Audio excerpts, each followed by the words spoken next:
Empreendedorismo, saúde, carreira, maternidade, beleza, família. Tudo do universo feminino agora no Mulheres, na Paiquerê 91,7 com Cris Magalhães. Olá pessoal, boa tarde. A Londrina e toda a região. Está no ar a 22ª edição do programa Mulheres na Paiquerê 91,7. Aqui, o protagonismo feminino tem espaço. Bom, nós estamos em setembro e neste mês existe uma campanha chamada Setembro Amarelo. É uma campanha de conscientização sobre a prevenção do suicídio. Ela é promovida no Brasil desde 2014 pela Associação Brasileira de Psiquiatria e em parceria com o Conselho Federal de Medicina e também do Centro de Valorização da Vida, o CVV. Essa campanha, ela visa educar a população sobre a importância da saúde mental e reduzir o estigma em torno do suicídio e dos transtornos mentais. Então, existem vários fatores que levam uma pessoa a cometer o suicídio, mas um dos principais é a depressão. Então, eu convidei a doutora Adna Reis, que é psiquiatra e também doutoranda em Ciências da Saúde, sócia fundadora do Instituto de Psiquiatria Londrina e CEO da Psique Academy. E ela é referência, gente, nessa área de saúde mental. Então, ela é a nossa convidada de hoje. Ai, Cris, obrigada, minha querida, mais uma vez pelo convite. Fiquei tão honrada, obrigada mesmo. Eu que sou honrada com a sua presença aqui, sabendo da sua agenda, que é muito ocupada. E a gente tentou encaixar, né, para que você estivesse aqui hoje. Obrigada, viu? Obrigada mais uma vez pela sua presença, doutora. Bom, conheço seu trabalho, te admiro, já falei isso aqui num outro programa que você esteve. E sei que é a pessoa certa para falar sobre um assunto tão importante, né? Que é principalmente a conscientização, né? Sem dúvida. E queria que você começasse explicando um pouquinho, porque tem muita gente que tem dúvidas em relação à depressão. Tem gente que acha que tristeza, né, confunde tristeza com depressão. Então, você poderia explicar um pouquinho pra gente o que é a depressão, né, e como que a gente pode diferenciar a depressão da tristeza? Perfeito, assim.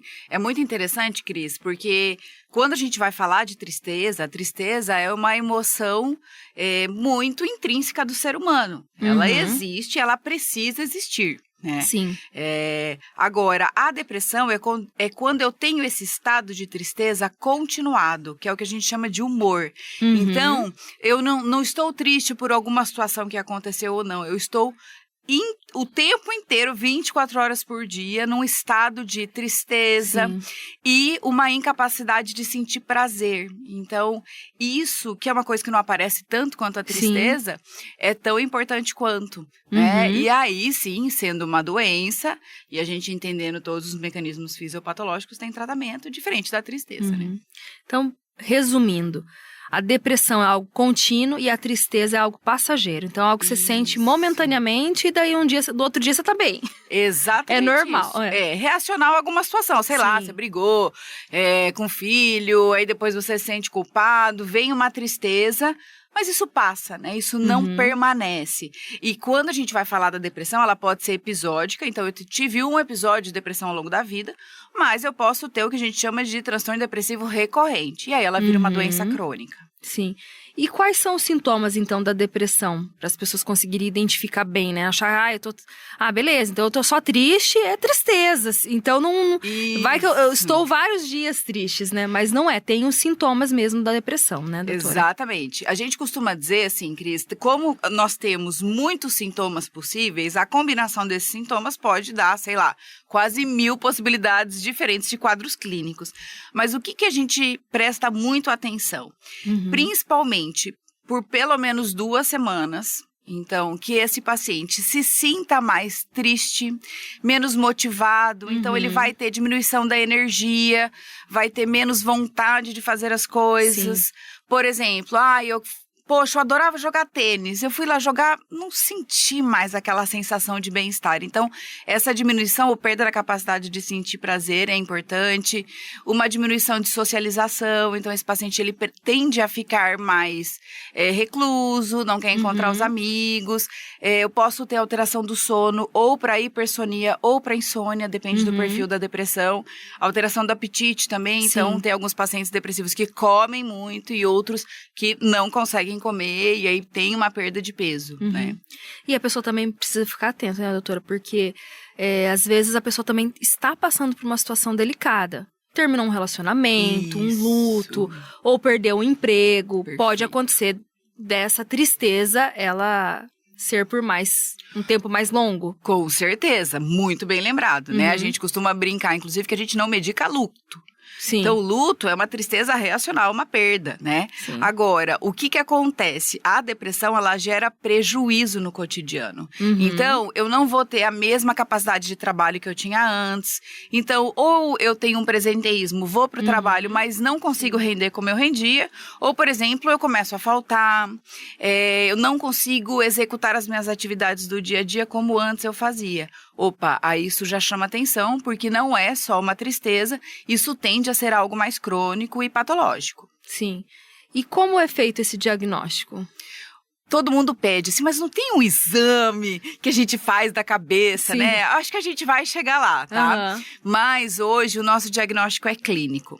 Existem alguns marcadores biológicos e a gente está caminhando para uma psiquiatria de precisão, que a gente fala, mas isso ainda muito em campo de pesquisa. Então, hoje é a avaliação do psiquiatra que vai conversar com esse paciente, vai conversar com a família para entender como que está sendo esse funcionamento.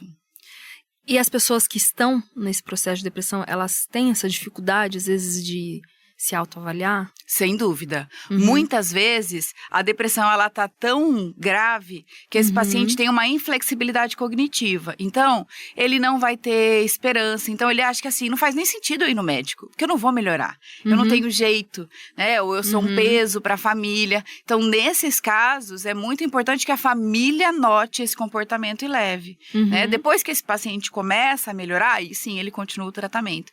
Mas muitas vezes acaba sendo um familiar que leva de tanta desesperança que esse paciente tem, né? E o diagnóstico é feito por um psiquiatra, ou psicólogo também pode fazer, ou um outro médico? Isso, os médicos são capacitados para isso, assim, pelo menos uma triagem inicial, espero-se. Ou deveriam, né? Isso, né? Por favor. Mas, né, isso seria no mundo ideal, né, Cris? Mas, enfim, eu acho que assim, ter esse olhar aguçado, pra mim, já é mais do que suficiente. Os psicólogos acabam não dando diagnóstico propriamente dito, porque não tem essa formação específica da classificação de doenças, mas eles têm um olhar clínico muito aguçado. Então, é muito interessante que muitas vezes os próprios psicólogos encaminham, né? Sim. Porque, até por uma questão de preconceito, né? Muitas vezes o paciente prefere ir pra terapia do que pro psiquiatra. Então, na terapia, o psicólogo vai dizer, olha, isso ele pode daqui, identificar. Exatamente, eu acredito que precisa de medicação, vamos fazer uma avaliação com o psiquiatra? E aí a gente acaba assumindo. Não é dar um Google, né, doutora? Não, gente. Olha, Você o Google chega, é maravilhoso. Doutora, eu vim aqui porque eu tenho depressão. Acontece isso, doutora? Com certeza, né? Todos os dias, talvez. Mas assim, é lógico que a gente entende que as ferramentas hoje, elas são muito importantes. Inclusive, isso é um novo perfil de paciente que está chegando, que é esse paciente mais informado, um paciente muito mais crítico. Ele vai querer saber por que você escolheu a medicação A e não a medicação B. Sim. Então, eu acho isso interessante, eu acho isso importantíssimo. Nós temos que nos empoderar enquanto pacientes mesmo. Agora, existem algumas questões, obviamente, que são muito específicas e precisam de uma avaliação externa. Vou dar um exemplo muito simples. Se eu começo a ter sintomas, nossa, comecei com uma taquicardia, uma coisa esquisita, eu não vou me diagnosticar como ansiosa. Eu vou para um colega me avaliar. Porque o nosso olhar é sempre enviesado. Então, mesmo eu sendo psiquiatra, se o dia precisasse, precisaria buscar um outro colega, entendeu? Quanto mais alguém que não tenha formação para isso, né? Sim, com certeza. E hoje, quais são, assim, as principais causas ou fatores de risco para desenvolver essa depressão? A depressão é para quem quer, não é para quem pode. né? Perdão, o contrário. A gente fala, depressão não é para quem quer, para quem pode. A gente precisa ter uma vulnerabilidade genética, né? Alguns genes já estão mapeados como facilitadores do quadro depressivo. E é muito comum, por exemplo, a gente pesquisar na família. Então, é muito comum na família, é verdade, eu tive uma avó que um dia foi internada com depressão, ou eu tive um tio ou alcoolista. era aquela pessoa que era muito triste sempre, ou aquela pessoa muito chata. Amarga, né? Isso, sempre tinha aquela tia que era muito amarga. Às vezes um vô, né? Um parente mais, assim, mais velho. Porque hoje a gente tem esses recursos, né? Sim. Hoje a medicina também, ela mudou né? Bastante, né? E que bom que mudou, né? Que bom. E a gente segue em mudanças, mas é isso. Então tem um componente genético familiar, é muito difícil ser o primeiro da família a ter um quadro depressivo, né? Então esse é o primeiro fator de risco. E estressores. A gente tem estressores maiores e estressores menores. A gente considera hoje o maior estressor de um ser humano seria o abuso sexual na infância. E isso faz com que eu tenha uma alteração do meu DNA. Tamanho, grau de estresse que isso gera, né? Quando você fala estressores, é um alto nível de estresse. Isso, exatamente. Pra quem não isso, sabe. Obrigada, Cris, desculpa aí. Mas é isso. Então, quando eu submeto um ser humano a um nível de estresse muito absurdo, isso modifica os nossos DNAs, o DNA, e isso vai passar para as outras gerações. Olha como isso é sério, né? Muito sério. Então, assim, esses grandes traumas de infância são fatores de risco muito significativos. E aí, traumas da vida. Então, o transtorno de estresse pós-traumático também. Eu passei por uma situação de tortura, por exemplo, ou tive uma situação de ameaça à vida, um assalto, algo que foi, assim, muito angustiante. Isso pode ser o gatilho, mas não é suficiente. Se eu não tenho a genética para isso, eu posso ter um grande estressor que não vai ser suficiente para eu abrir o quadro depressivo. Que você deve ter conhecido várias pessoas que não desenvolveram uma depressão e tiveram situações muito difíceis a vida toda. Sim. Você está na frente de uma, doutora. Maravilhosa! Mas, lógico, a gente sabe que pessoas passaram por, às vezes, poucas situações, nem tão estressantes assim, e acabaram desenvolvendo, né? Então, aí, Cris, isso é legal que você está falando, porque isso gera, muitas vezes, é importante pra gente diminuir esse preconceito, né? Sim. Do tipo, poxa, eu passei por tanta coisa difícil e não desenvolvi depressão, essa pessoa é muito fraca, entre aspas. E não é uma verdade. Cada né? pessoa reage de uma maneira. É isso. Tem a ver com a história de vida, com um monte de coisa. E, claro, tem que ver a questão genética. E também a questão do histórico dessa pessoa. Sem dúvida, sem dúvida. Então, para quem está ouvindo, não condene aquela pessoa que às vezes está passando por um momento difícil, né? Foi diagnosticado com depressão. E às vezes você fala, nossa, mas a vida dela é tão boa, tão tranquila, isso não quer dizer nada. Não, absolutamente nada. É bom até a gente falar sobre isso, né, doutora? Porque tem muita gente que não tem conhecimento e acaba fazendo algum tipo de comentário e deixando aquela pessoa em uma situação muito mais delicada, ela se sentindo até culpada. Pior. Exatamente. Poxa, mas todo mundo fala que eu tenho uma vida boa, eu não tenho motivo para estar depressivo. Não precisa de motivo, né, para desenvolver uma depressão. Acho que é importante também a gente pontuar isso. Isso, não tem a ver com classe social, não tem a ver com condição financeira, com escolaridade. É lógico que existem alguns fatores de risco, mas assim, a depressão, ninguém está completamente blindado de desenvolver uma depressão, né? Então, isso é importante. Até porque, quando começaram essas campanhas de conscientização, de peça ajuda, né? Isso não é suficiente, porque se uma pessoa pede ajuda e recebe esse tipo de resposta, por exemplo, eu vou pedir ajuda para um amigo que eu não tô bem. Um amigo fala, você tem tudo. Olha aí seus filhos, sua família, você tem que estar bem. Isso gera uma culpa tão grande e que ao invés de ajudar, pode inclusive atrapalhar. Né? Então é importante se conscientizar sobre isso, muito legal. A depressão ela é considerada uma doença, então? Sim. Tem tratamento? Ai, que bom, né? A gente só tá falando de coisa ruim. Vou começar a falar de coisa boa também, né? Ai, temos ótimos tratamentos hoje em dia, né? Muito diferente de 50 anos atrás, que a gente tinha pouquíssimas possibilidades terapêuticas, né? Vamos pensar, o Prozac, famoso, Prozac foi lançado na década de 80, né?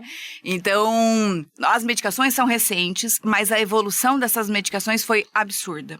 Então, hoje a gente tem várias classes de antidepressivos. antidepressivos, que atuam em lugares diferentes do cérebro, dependendo do perfil de sintoma que o paciente tem, e a vida melhora muito. Então, a gente consegue não só tirar esses sintomas, como fazer esse paciente voltar para a funcionalidade, né? Voltar a ser quem era antes da doença mesmo. Doutora, aproveitando, falando de química, né? Pra gente, não precisa ser tão técnica, mas de uma maneira que as pessoas entendam.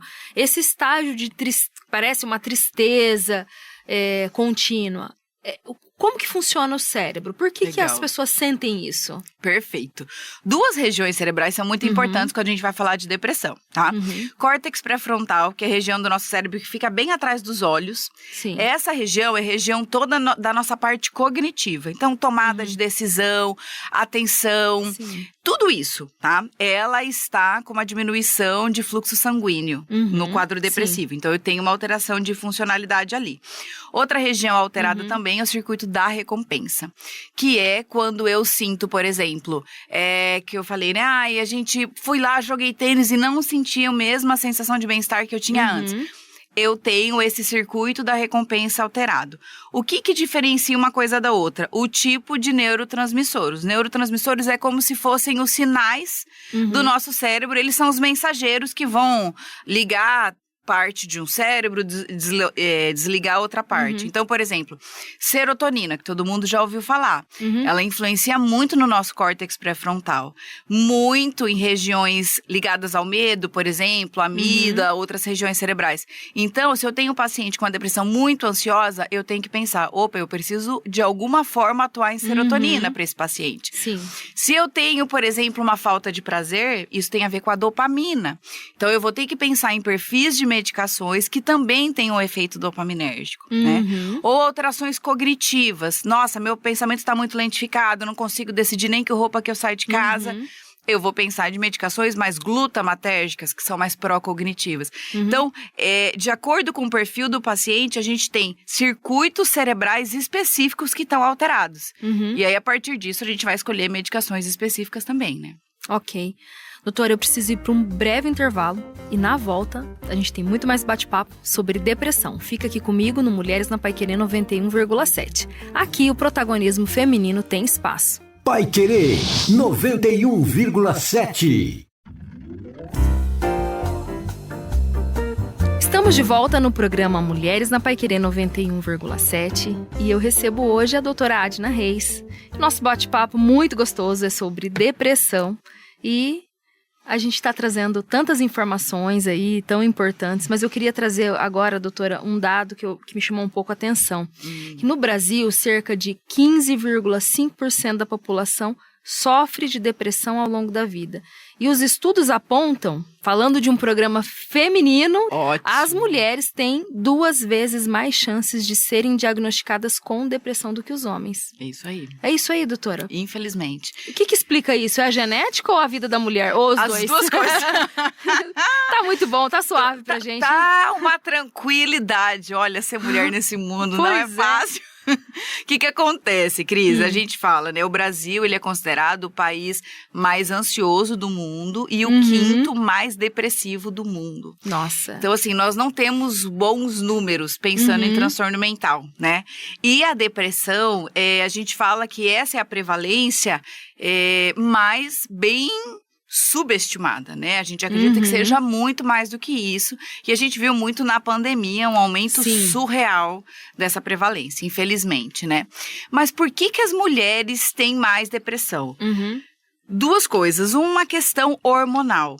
Então, o estrogênio, que é um hormônio sexual feminino, ele está ligado a alguns circuitos cerebrais ligados à depressão. Então, por exemplo, quando eu tenho oscilações hormonais na mulher, eu tendo a ter mais vulnerabilidade para quadros depressivos.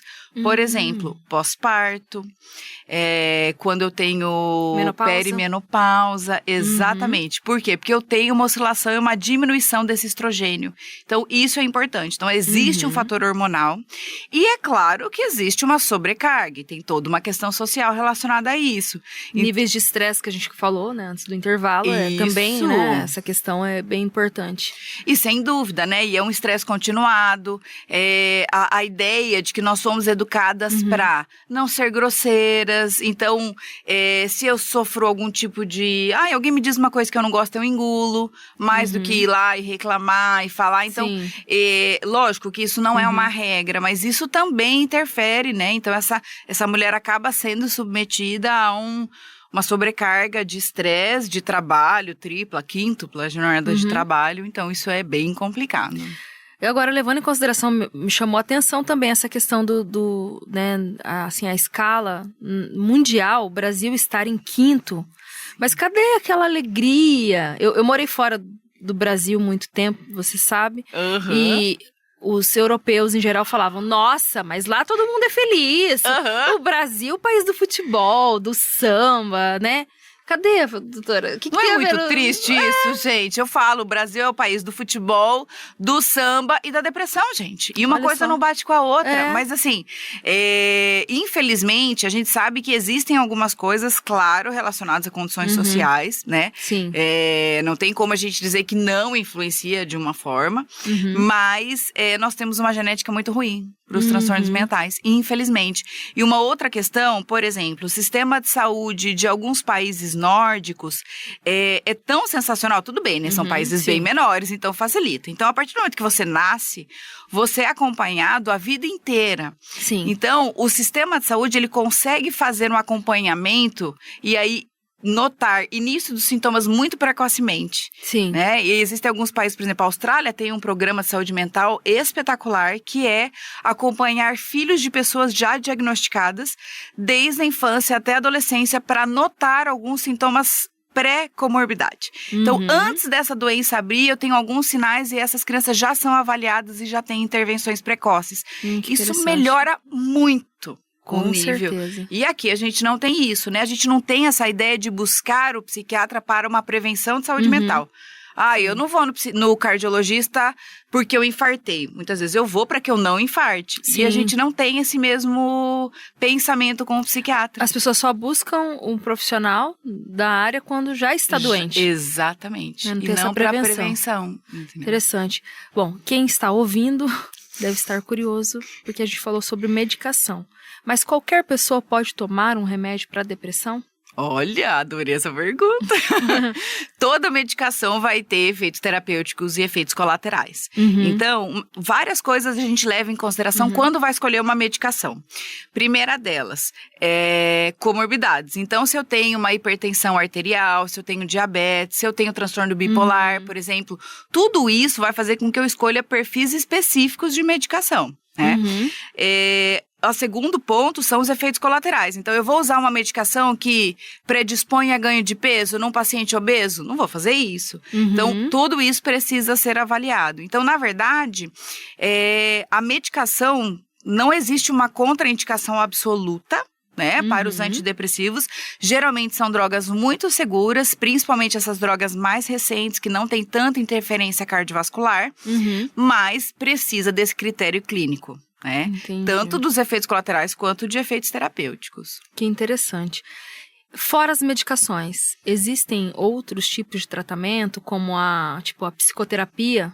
Perfeito. Também, ela pode ajudar nesse tratamento de depressão? Não só pode, como é fundamental, né? A terapia, ela devia ser prescrita para todas as pessoas como atividade física, né? Porque, assim, faz muita diferença você ter um bom terapeuta de acompanhamento. Porque a ideia, quando a gente precisa de uma medicação... E vamos falar, porque, assim, só explicando, né? A questão da psicoterapia, para quem não sabe, é um acompanhamento psicológico. Nada mais é que isso. Você fazer um acompanhamento. Você vai fazer uma terapia com um psicólogo. Isso. Então, ali ele vai te ajudar nesse processo também. Sem dúvida. E assim, o terapeuta, o psicólogo, ele vai te ajudar a ressignificar traumas, aprender a ser mais assertivo, aprender a nomear emoções, que muitas vezes a gente nem aprendeu isso na infância, né? A gente vai aprender isso na vida adulta. Então, a terapia, ela é fundamental no tratamento da depressão. Sim. Em alguns casos, não existe nem indicação de medicação, é só a terapia. Que interessante. Né? Então, eu falo, os nossos psicólogos, assim, é o nosso braço direito e esquerdo, né? Não faz sentido eu usar medicação sem terapia. E o contrário? É possível, né? Nos quadros leves, até os protocolos mais atuais mostram que a primeira intervenção é a psicoterapia. Não houve uma resposta significativa, aí a gente vai entrar com medicação. E é muito engraçado, Cris, que acontece muito no consultório, assim, às vezes o paciente vem e não tem uma indicação franca de uma prescrição antidepressiva e eles ficam ofendidos quando a gente diz que não vai prescrever. Então, olha, não, a gente entende que a terapia nesse momento, associada à mudança de estilo de vida, é suficiente. Não, como assim? Eu não vou tomar nada? Não, porque, obviamente, dependendo da medicação, é mais fácil tomar o comprimido do que lidar com fantasmas na terapia, né? E como isso tem aumentado, doutora? Muitas pessoas procuram um psiquiatra e eu conheço várias pessoas, né? Sim. Até muito próximas, que buscaram profissionais e os profissionais nem escutaram essa pessoa.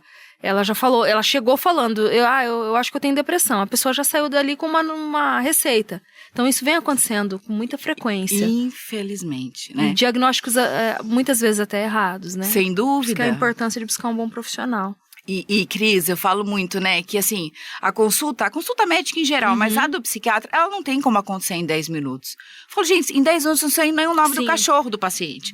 Por quê? Você precisa ter esse vínculo, você precisa entender esse funcionamento psíquico e para isso precisa de tempo, né? Sim. E um profissional que está disposto a escutar de verdade, uma escutativa que a gente diz, né? E até compartilhando com os nossos ouvintes, para quem não sabe, a doutora Adna também, né, conseguiu detectar, gente, eu com 44 anos com TDAH. Ai, então, maravilhoso. Fui detectada na vida adulta e fez grande diferença na minha vida. Ai, Cris, eu te agradeço, assim, eternamente, porque é importante a gente saber lidar com o que a gente tem. É isso. Né? E às vezes você passa uma vida toda, enfim, sem compreender, né? Então, isso, e sofrendo, né? Achando que é personalidade, é desse jeito, mas a vida pode melhorar muito, né? Com certeza. Então eu falo, qualidade de vida é tudo. Sim. Que legal.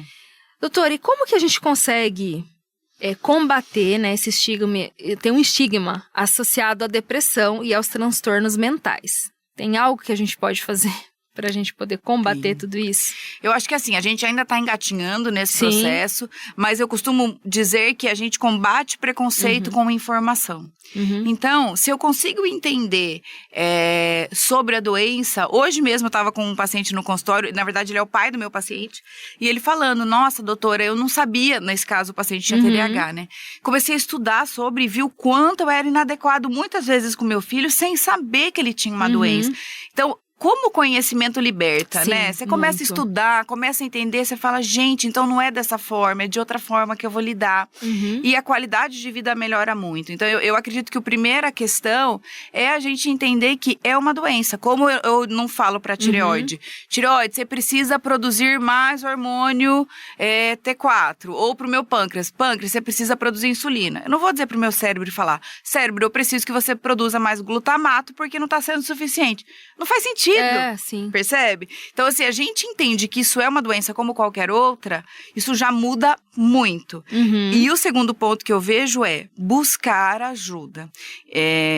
Você sabe bem, Cris, porque você falou sobre isso, mas não é fácil a gente tomar a decisão de ir lá, agendar uma consulta, porque é uma exposição. Sim. Eu não sei se eu vou me adaptar a esse profissional ou não, se eu vou me sentir bem. Então, tudo isso demanda muita energia, né? Então, quando eu consigo, de alguma forma... E eu acho que as redes sociais trazem isso de uma forma importante, como um combate ao estigma, né? Sim. Olha, o psiquiatra não é médico de louco, né?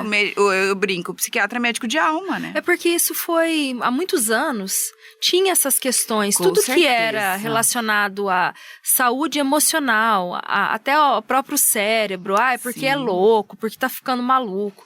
E a gente sabe que não é isso, é um órgão como qualquer outro. E ele também tem as suas doenças, como os outros órgãos têm. Então a gente precisa buscar realmente conhecimento, ter profissionais bons em quem a gente confia, né? Eu sei que muita gente está ouvindo, às vezes fica em dúvida, como é que eu dou o primeiro passo? A gente sabe que o sistema também público de saúde funciona também. Isso, muito tem bom. Bons profissionais. Eu ia falar disso. Então é importante buscar, né? Na nossa cidade também a gente tem a questão aí dos postos de saúde. Você vai buscar primeiro, tem que buscar um clínico geral, né? E depois explicar, né, o que está acontecendo para ser encaminhado. E hoje, Cris, aqui em Londrina, a gente tem uma atenção em saúde mental muito bacana. Então, um serviço que funciona muito bem. Então, a gente tem várias unidades de CAPS, que são esses centros de atendimentos, né? Sim. Então, por exemplo, e se eu estou em sofrimento, eu posso, num primeiro momento, buscar a minha OBS de referência, pedir ajuda, e aí esse clínico que está lá na OBS, ele vai fazer essa triagem. Num primeiro momento, se é algo que ele consegue tratar, ele vai iniciar o tratamento e encaminhar. Se não é caso mais grave, ele encaminha para o especialista dentro do CAPS, né? E os pacientes do CAPS, a gente tem um pronto-socorro que funciona 24 horas por dia. Então, eu posso buscar numa situação de urgência psiquiátrica, e o que a gente considera urgência psiquiátrica, né? Um surto psicótico, uma ideação suicida ou uma tentativa de suicídio. Isso são urgências. Então, existe esse pronto-socorro, que é no CAPS 3, que você pode buscar diretamente, não precisa ser encaminhado. Né? Olha que interessante. É muito bom. Até essa colocação, porque tem muita gente que não tem essa informação. Isso, e aí sofre, né? Fica sofrendo, e também quem está próximo também não sabe como agir, né? Exatamente. O Zona Sul também hoje, ele é referência em atendimento de saúde mental, temos ótimos psiquiatras que atendem no Zona Sul. Então eu falo que assim, Londrina hoje tem um sistema de saúde, de atendimento em saúde mental muito legal.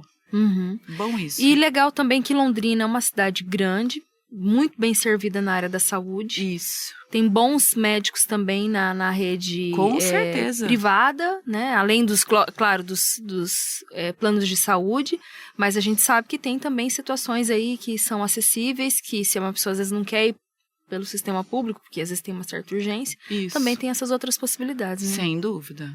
E buscar... Primeira coisa, conhecimento. Ainda bem que hoje a gente tem, né, o conhecimento na palma da nossa mão. Antigamente a gente não tinha essa liberdade de pesquisar sobre algo.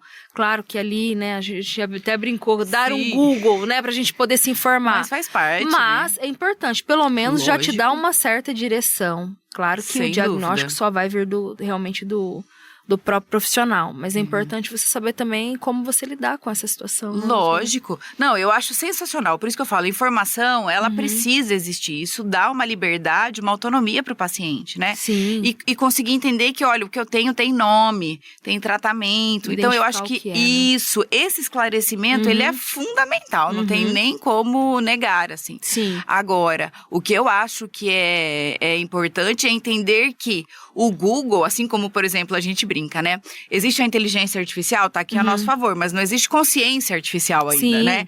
Então, precisa desse outro ser humano para fazer a avaliação, né? Sim. Doutora, eu vou fazer uma pergunta, mas depois do intervalo eu gostaria que você me respondesse. Tá bom. Que com certeza todo mundo quer saber a resposta. Tem como prevenir a depressão? Mas é depois do intervalo. Fica aqui comigo no Mulheres na Paiquerê 91,7. Aqui o protagonismo feminino tem espaço. Paiquerê 91,7. Estamos de volta no programa Mulheres na Paiquerê 91,7. Hoje comigo a doutora Adna Reis, que é psiquiatra, e nós estamos batendo um papo sobre depressão. Eu fiz uma pergunta para ela antes do intervalo se tem maneiras da gente prevenir a depressão. Mas antes dela responder, eu gostaria de trazer uma informação muito importante que, segundo a Organização Mundial da Saúde, o Brasil ele é o país com maior prevalência de depressão na América Latina. Ou seja... É assustador. É assustador, né, doutora? Lógico que é, assim. Até porque, se a gente for pensar, a depressão, ela pode ser vários níveis, leve, moderado ou grave. Então, ela pode trazer impactos muito grandes e ela tende a acontecer em idade jovem. Então, ela vai acontecer entre segunda e terceira década de vida, que é quando a gente está construindo a nossa carreira, fazendo faculdade. Então, o impacto social e econômico que a depressão traz é absurdo, né? É muito sério. Tá. A gente falou tantas coisas, assim, muito importantes, mas acho que o principal, já que é uma doença que realmente, como você está explicando, ela pode trazer um impacto muito grande na vida de qualquer pessoa, né? Seja homem ou mulher. Sim. Existe uma forma da gente prevenir a depressão? Olha, eu achei linda essa pergunta. Que bom que temos como prevenir. Ótimo, né? Trouxe boas notícias. Mas dá trabalho, né? Sim. Então, quando a gente vai falar de prevenção, dentro da saúde mental como um todo, existe principalmente mudança do estilo de vida, que é aquilo que todo mundo tem preguiça de fazer. Mas, por exemplo, se eu tenho uma boa qualidade de sono, então eu tenho horário para dormir, horário para acordar, eu não fico mexendo no celular até cair na minha cara de noite, ou eu faço uma atividade física regular, eu me exponho à luz solar com frequência. São coisas do estilo de vida que fazem muita diferença.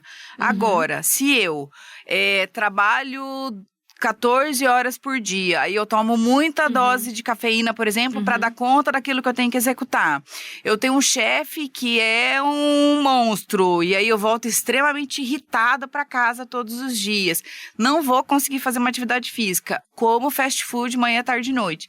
Isso gera um processo inflamatório no nosso organismo, e a depressão é uma doença inflamatória. Então, isso acaba predispondo. Então, tudo que a gente puder fazer que for para um estilo de vida mais saudável, é um dos melhores fatores protetores para a prevenção de depressão. Olha que interessante. Como o estilo de vida, ele hoje está relacionado não só à doença, à depressão, mas tantas outras, né? Sim. Por exemplo, na Europa, você morou lá, você sabe disso, Cris. Muitas coisas se faz a pé. Sim, então, e de bicicleta. Gente, eu andava muito de bicicleta. Sensacional, hoje entendeu? não dá, né, doutora? Pra fazer aqui, andar de bicicleta aqui, ou você leva né? Perigoso. Passam em cima de você ou você é assaltada, né? Péssimo, infelizmente, né? Isso, mas é uma questão cultural, você percebe? Então, você tem toda uma estrutura das cidades para que as bicicletas, a pé, seja muito mais fácil de chegar aos lugares do que o carro. Isso faz o quê? Faz com que você ande muito mais. Sim. Então, vamos... E os locais, eles são já projetados para você caminhar de bicicleta. Você sabe, até falando sobre isso, uma coisa que me chamou muita atenção quando eu morei lá, é pessoas de uma idade bem avançada. As minhas vizinhas, por exemplo, de 80, 90 anos, andando de bicicleta. Ai, que legal. Hoje a gente não vê gente aqui no Brasil, né? Nem os maus jovens. Tem jovens que nem sabem andar de bicicleta. Gente, é verdade, isso é uma pena. E isso realmente, né, fala sobre a questão não só a qualidade de vida, mas principalmente da saúde mental. Sem dúvida. Tanto que a gente, na Europa, é um dos menores índices de depressão, né? São por os países... conta de estilo de Por vida. estilo de vida mesmo. Uma alimentação mais saudável, né? Diferente, por exemplo, dos Estados Unidos. Sim. Né? Que o índice de depressão é altíssimo, de suicídio é altíssimo. Qual é o país hoje com maior índice de... O maior índice de depressão, se não me engano, é os Estados Unidos. Vou até conferir aqui pra você, mas sim.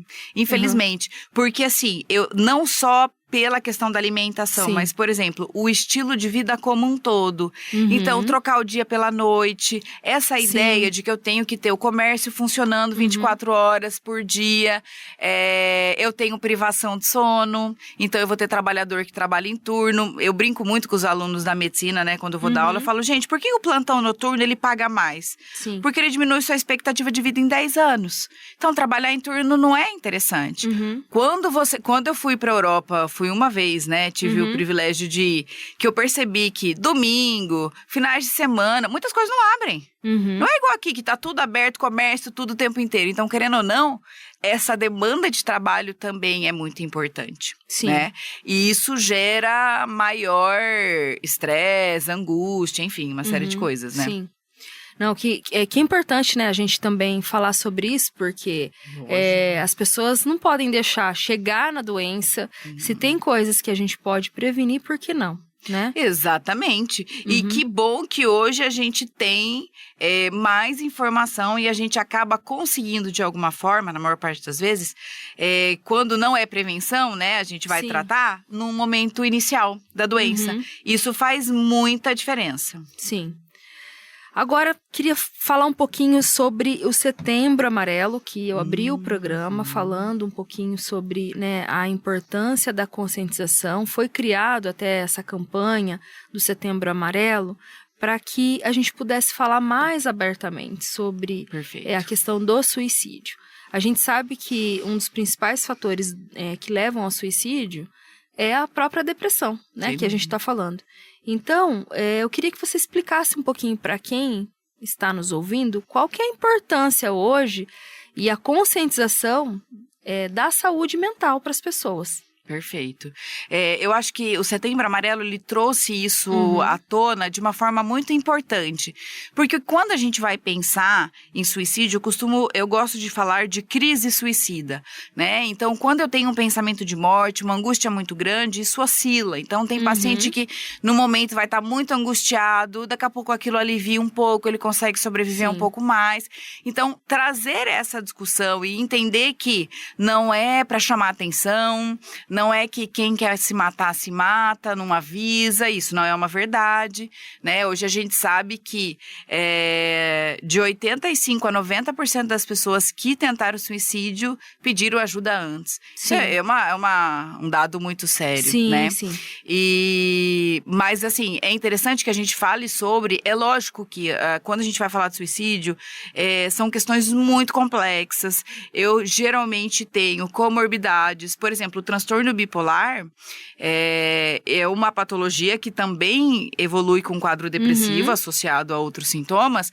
Ele tem um risco 15 vezes maior de tentativas de suicídio do que a depressão pura e simples. Nossa. Então, assim, são questões, patologias que aumentam a impulsividade, o TDAH é um deles, o abuso de substâncias, tudo aquilo que te deixa mais impulsivo tem um risco maior de levar para uma tentativa de suicídio. Né? Nossa, E é um sofrimento gigantesco, né? É um pedido de ajuda absurdo, né? Que sofre não só a pessoa, mas todas as pessoas que estão à volta, né? Sem dúvida, a família adoece. Sim. Bom, só confirmando, os Estados Unidos realmente é o primeiro país no mundo, no ranking. Só confirmando, né? Que a gente acabou de falar sobre isso. Doutora, uma outra questão em relação à depressão, né? E o suicídio... A depressão, claro, ela vai levar ao suicídio. E as pessoas que estão em depressão, elas vão dando sinais também, né? Então, eu queria que você explicasse um pouquinho como que a gente pode ficar alerta com aquele parente, aquele amigo, aquele colega que está passando por esse período, se ele tem traços de personalidade, uma pessoa que pode chegar a esse ponto ou não. Pra gente poder ficar atento e poder ajudar, né? Logicamente. Uma coisa muito importante, Cris, quando a gente vai entender o funcionamento cognitivo de um paciente que está com ideação suicida, é uma desesperança. Então, eu vou perdendo tudo aquilo que me sustenta nesse mundo. Então, eu percebo que o trabalho já não é um propósito de vida, a minha família já não tem esse vínculo emocional comigo como tinha antes. Então, esse paciente ele vai afrouxando esses laços e ele vai perdendo a esperança de tudo. Sim. Então, eu não vejo saída, né? Muitas vezes, na maior parte das vezes, o paciente suicida, ele não quer morrer, ele quer aliviar um sofrimento insuportável, né? E aí, quando eu não consigo enxergar nenhuma luz no fim do túnel, a morte é um alívio. Sim. Então, frases como, nossa, eu podia dormir e não acordar. Isso é um pensamento passivo de morte. Eu não teria coragem de executar alguma coisa nesse momento, mas eu queria tanto que isso fosse aliviado. Então, esse é um pensamento que a gente, quando vai pensar na evolução do suicídio, seria um paciente intermediário, que ele ainda está numa posição mais passiva, mas pode evoluir. Ele vai evoluir se nada for feito, né? Se a doença continuar progredindo. Sim. E eu acho que esse é um ponto importante e muitas vezes ele não vai pedir ajuda dizendo isso. Olha, eu tô muito angustiado, você me ajuda? Não, muitas vezes ele vai ficar muito arredio. Então, aquela pessoa que era comunicativa deixa de ser, ou ela fica mais irritada. Ou, quando começa a perguntar sobre futuro, planos. A semana passada eu atendi uma paciente jovem. Eu falei assim, e quais são seus planos para o futuro? 20 e poucos anos. Ela falou, olha, eu nem tenho planos para o futuro porque eu tinha certeza que eu ia morrer antes de chegar em 23 anos. Olha como isso é sério, entendeu? Então, essa desesperança é o que chama muito a atenção. Não tem planejamento de futuro. Não consegue planejar. Não consegue planejar. Então, tanto faz como tanto fez. Então, vira uma apatia, né? E aí, nessas situações, como que a gente pergunta para o paciente, né? Eu pergunto diretamente para o meu familiar. Eu costumo dizer assim... Vá pelas beiradas. Então, tá percebendo? Pergunta se tem alguma coisa que tá te angustiando. Tô achando que você não tá muito legal. Tô achando você mais entristecido. Deixa e dê espaço pra pessoa falar. né? Quando a gente fala e nomeia isso, é um alívio tão gigantesco para quem tá sentindo. E é sempre essa escuta, eu não sou profissional da saúde, o que eu faço? Não julgue. Se você não julgar, a melhor coisa que você podia fazer pela pessoa, né? Sim. E além de falar, tem alguma coisa que quem está próximo pode ajudar de alguma forma? Pode. Uma das coisas é tentar promover fatores, por exemplo, como uma atividade física, fazer atividade Chamar essa pessoa pra fazer uma caminhada, vamos caminhar junto. Isso, você gosta. Vamos pra academia. Exatamente. E fazer programas assim, que aquela pessoa sente prazer. Então, poxa, essa pessoa adora escutar um concerto. Vamos assistir uma orquestra juntos? Então, assim, não muita... Porque às vezes a gente olha com a vida pelo nosso olhar, né? Sim. Então, assim, eu quero fazer uma caminhada. A pessoa odeia caminhada. Então, ela não vai. Aí você não vai colocar a pessoa mais em depressão, né, gente? Isso, ela vai ficar com raiva de você, entendeu? Não é legal. Mas eu acho que, assim, promover coisas e perguntar para o paciente, poxa, eu queria fazer alguma coisa com você. O que você queria fazer? Sabe, você quer sair para comer? Ou a gente faz alguma coisa em casa? É isso, dá essa liberdade, esse apoio, né? E quando você tem uma intimidade maior... Percebeu isso, vai até a casa da pessoa. Quantas e quantas vezes eu escuto de paciente falar assim, olha, eu tava muito angustiado e alguém chegou na minha casa. É perigoso deixar esse tipo de pessoa sozinha? Sem dúvida, tá? Tanto que paciente com ideação suicida franca, a gente ou leva para uma internação para um lugar seguro, ou mantém vigilância 24 horas em casa. Sim, é muito sério. Porque isso, a angústia ela pode ficar insuportável em questão de minutos. É importante também tomar cuidado com locais onde essa pessoa está. Isso. Né? E você sabe, Cris, tem um projeto que eu achei sensacional, que é da Samsung, na Coreia. Que existia ali uma ponte, que era a ponte que era assim, a maior porcentagem de suicídio acontecia nessa ponte. Nossa. E aí a Samsung instalou vários, como se fossem microcelulares na ponte, conforme, com sensor de movimento, conforme você vai correndo, vão aparecendo fotos de família e frases do tipo, seu filho precisa de você, olha que você legal. não tá sozinho. Isso caiu, aí eu falo, me arrepio, em quase 50% as tentativas de suicídio. Porque daí você mostra que existe uma luz no fim do túnel, né? Sim. Então, assim... A gente precisa de mais intervenções como essa, assim. Muito legal. Doutora, nós estamos chegando ao final do nosso falo programa. Demais, meu Deus. Passou tão rápido, né? Que delícia de bate-papo. Com tanta informação, tão rico, né? Esse bate-papo nosso. Mas eu gostaria que você deixasse uma mensagem final, né? Para as pessoas que estão enfrentando a depressão ou conhecem alguém que está passando por isso. Perfeito. Eu acho, Cris, que sempre tem um jeito. Eu brinco muito com meus pacientes que, assim, eu não desisto enquanto você não melhorar. Por quê? Porque sempre vai ter uma possibilidade. Uma combinação de medicação diferente, algum outro tratamento. Então, assim, busca ajuda, não se contenta com mais ou menos, né? Que faz muita diferença viver bem, né? Existem várias possibilidades, né? E essa dor que você sente... não é para sempre. Isso. Tem como sair. Exatamente. Existem maneiras de você sair desse sofrimento. A vida bons pode melhorar muito. Né? Você pode ver a vida com uma outra perspectiva, com certeza. Sem dúvida. Ai, que gostoso. E obrigada por essa oportunidade de falar de um assunto tão importante. Obrigada. Eu que agradeço, doutora, mais uma vez a sua presença, poder compartilhar todo o seu conhecimento, ajudar tantas pessoas que eu tenho certeza que quem ouviu esse programa hoje ou conhece alguém que já passou ou está passando por um processo de depressão e vai com certeza fazer a diferença na vida de muitas pessoas. Que legal. E eu gostaria que você deixasse as suas redes sociais, porque eu sei que lá você também compartilha um pouquinho do seu conhecimento, explica, ensina. Que legal. Obrigada. Acho que pelo Instagram é mais fácil, que é adnareis.psiquiatria. Então é fácil de me achar. Legal. E se você também não segue as redes sociais da Rádio Paiquerê, siga no Instagram Paiquerê917 e o meu perfil, Cris Magaldes, o Cris escreve com CH. E se você gostou desse programa ou gostaria de ouvir novamente, ou até mesmo compartilhar com alguém que perdeu, não tem problema. Os nossos programas eles estão no canal do YouTube, Rádio Paiquerê 91,7. E ativa o sininho para você não perder nenhuma notificação. Essa foi a 22ª edição do programa Mulheres na Paiquerê 91,7. Aqui, o protagonismo feminino tem espaço. Todo sábado, à 13h, eu te espero. Na sequência, você fica com o Rádio Show com o Cristiano Pereira, que ele tem uma seleção maravilhosa de músicas para deixar esse sábado muito mais gostoso. Obrigada pela sua audiência e eu te espero até o próximo sábado. Tchau, pessoal! Todo sábado, à 13h, na Paiquerê, nosso encontro marcado no programa Mulheres na Paiquerê 91,7, com Cris Magaldes. A cada semana, um bate-papo com uma ou mais convidadas especiais. Acompanhe a programação do Mulheres pelo nosso Instagram, @paiquerê917. Os programas ficam à sua disposição no canal da Paiquerê 91,7, no YouTube.